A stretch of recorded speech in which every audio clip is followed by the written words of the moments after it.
Alright, folks. I'm going to keep it a buck. Triple H knew down the jump that Jey Uso... He said Jey Uso to fail at WrestleMania. He said Jey Uso to fail as soon as he thought Yeet was more over than LA Knight, CM Punk, Roman Reigns, John Cena, just for him to curtain jerk and open the show.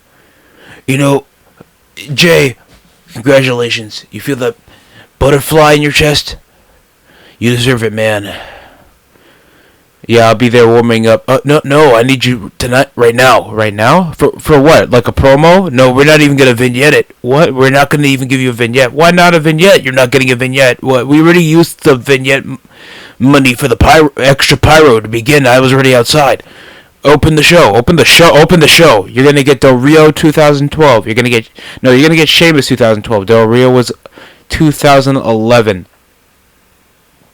And this is night one.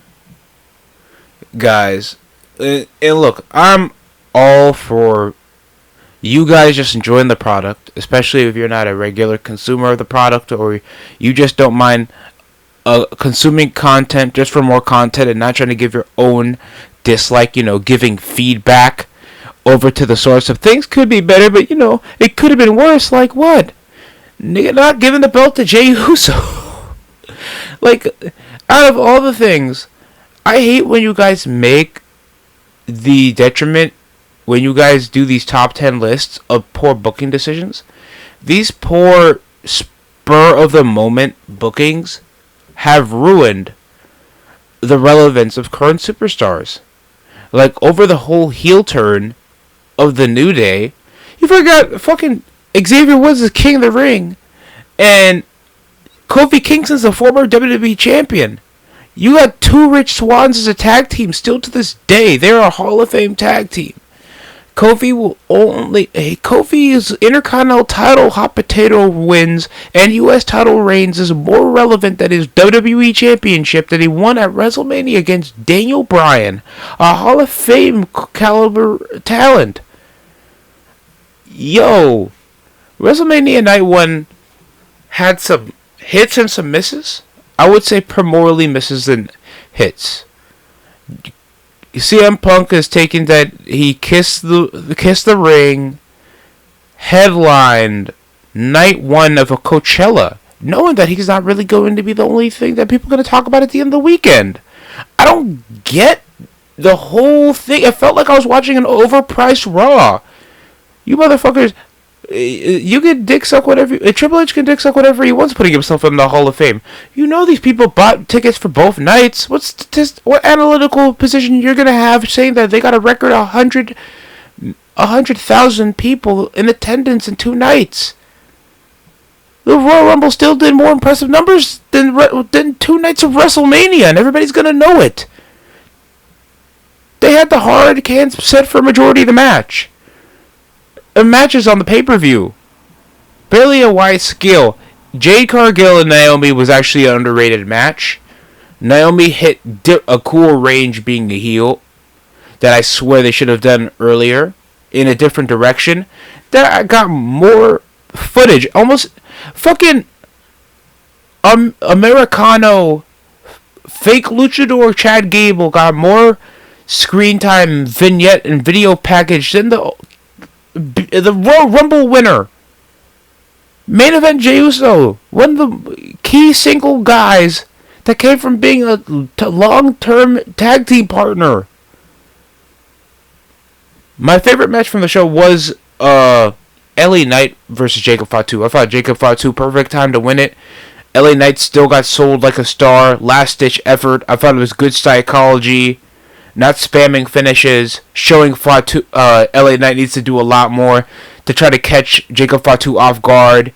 Hitting his finish over midair like a little bit of an RKO face buster over the top when Fatu was trying to go for his splash over the top. Yo, outstanding match. Fatu looked like a killer. Looked athletic, killed it. And I'm so glad they gave him the U.S. title. And they still made LA Knight look like a primordial threat. That's how to book him. There's no fucking shot they book Gunter, one of the more dominant single competitors on the roster to be losing off his own finish, off his own submission. You're shitting me. This is the same guy who's beaten Jey Uso not once but twice. I wouldn't even mind if you had a faulty run-in with Ludwig Kaiser coming to interrupt him, trying to get back in his favor. Just something that feels like realistically turning the tide of Jey Uso if you're going to book Gunther as still this world beater. And yet it took 4 times out of 10, and you guys had no psychology in the match, spamming over a finish where Gunther was barely even injured the entire match, and these guys were just trading powerbomb, super kick, spear into the powerbomb. It was just trash. Thrust it together because they knew that, look, here's the best option for Jey Uso. No, you're a curtain jerker world champion. Your title reign should be at least under 3 months, unless it involves the bloodline. I'm just being realistic with a lot of fans out there, and Triple H just saying, just being a fan, enjoying the show. Shut the fuck up. Because to be fair, you got thrusted to this because we know your father-in-law is still low-key possibly pushing control behind you, and you're just in the ear. It's depressing. There was so much Dana White because we know the TKO connection is strong. They also promoted that they're in AAA talks because I know they're trying to expand over NXT's to Mexico. Also low-key connections with The Rock wearing New Japan shirt over with TKO. So it's expansion threats were there. Expansion leaks were there. But my God, man. Majority of these matches did not have to exist. Nothing felt like it was getting exciting until it was like Naomi versus Jade Cargill. In 3 matches in, bro, I did not need to see War Raiders versus the New Day. Just for the New Day to pop over when these guys were 50-50ing it on Raw. Majority of the time. We got hoed from a TLC tag team match that's set for next week on fucking SmackDown. We had 3-0 matches at the beginning of the pay-per-view. When you needed a crowd pop. People were burying the show on Twitter. When I honestly never saw any crowds on their feet until like the 5th or 4th match in the show. It was ridiculous. The smartest move they did over on the pay-per-view was making Tiffany Stratton retain after 3 title changes. That's practically it. Other than the main event with Roman Reigns and CM Punk getting turned on, Paul Heyman, predictably so, over the low blows that Paul Heyman dished out, even though Paul Heyman, he kind of rubbed it. You rubbed your forearm on the ball sweat of a grown man to just make it sting a little. It looks just disgusting. I apologize. It looks weird. The whole segment of fighting over the Wise Man, and this wasn't even for a title shot, over the instigation when we knew that Paul Heyman was probably going to switch sides. A bit more, stakes in the storyline. Like Roman Reigns leaves WWE, or CM Punk and Seth Rollins gets a title shot at Backlash. No, this is headlining over the Royal Rumble winner facing the World Heavyweight Championship. And Jey Uso's possible final shot to actually be a threat in the main event scene. He still comes up looking like a lower Carter. Is very concerning to see what would be the long term over storytelling when it comes to building up on regular main event talent being proven to get up in the hierarchy. Because Jey Uso, I think a lot of fans, even when they see Jey Uso, they don't see that he's in a... I'm sure he gets respect over in the locker room. But when it pushes over to the hierarchy, he doesn't really have the leeway, knowing like they desperately put him over with the belt. And he doesn't have that legitimacy except probably being an upper mid-card favorite. That he still is. and like there was a bit of technical difficulties when it came. I think also with the Naomi entrance, where they're trying to show Naomi having the serious riot entrance with the cautions everywhere. Why was there still a disco ball in the Minitron? Why was there still segues and transitions from Survivor Series War Games and open it? Like a lot of technical difficulties, bro. It was like a throwaway house show that you spent your whole fucking trust fund, your whole tuition fund to watch War Raiders, New Day, Naomi, and Jey Uso just win on the beginning of the show. Not even any anticipation. No build-up. No water. No bread. Just salt. I really hope at least fans get their money worth. Because I know damn well you buy one, get one free fucking package on the WrestleMania ticket. I'm just being honest.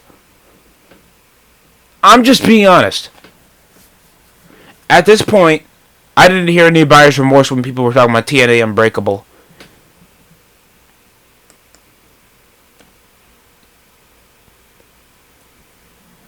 Because I'm just not going to pay, like, Rey Fenix. It was supposed to be El Grande Americano versus Rey Mysterio. Then they just switched it to Rey Fenix. Why wasn't this on TV? No one cares about the New Day versus War Raiders. If they were going to drop over the title to begin with, it doesn't feel like it goes over a conclusion. Thanks, the majority of this video package was just promoting over the transition to the New Day being heels, and it doesn't even tease over Big E being a distraction. You know, something that feels like anticipated still instead of the main event. And don't get me wrong, the main event was fun, but it was just lackluster. Other than Seth Rollins needing a mouthpiece when he is like crying for help on 10-minute promos, and he already is an avid talker around over on the roster, and whatever chemistry he has with Paul Heyman would just feel like out of nowhere, unless it's going to compensate with other guys around him. So I guess that's it. Not even for the services of Becky Lynch, because at least I feel like there'd at least be more drama around it, guys. Come on, be fucking for real.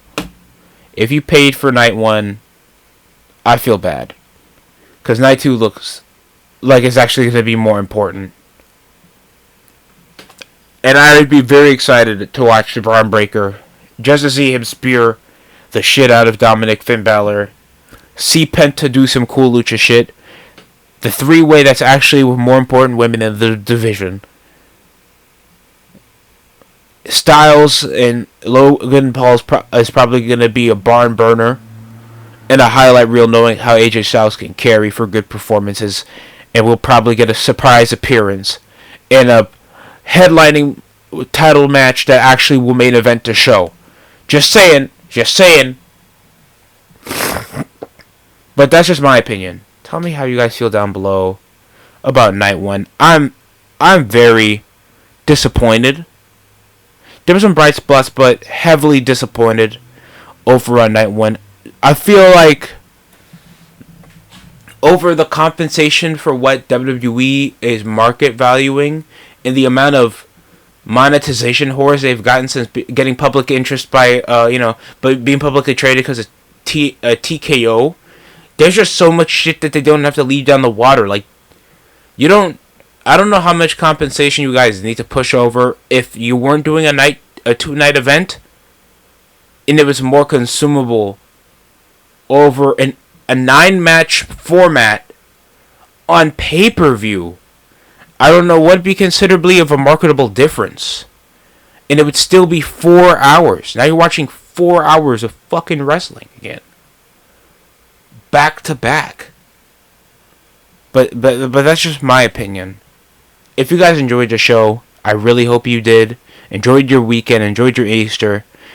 I'll probably get further information and updates on night 2 and give my reactions on it.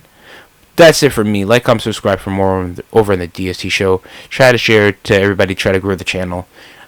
I'm going to take my Tylenol. That's it for me. Have a great night.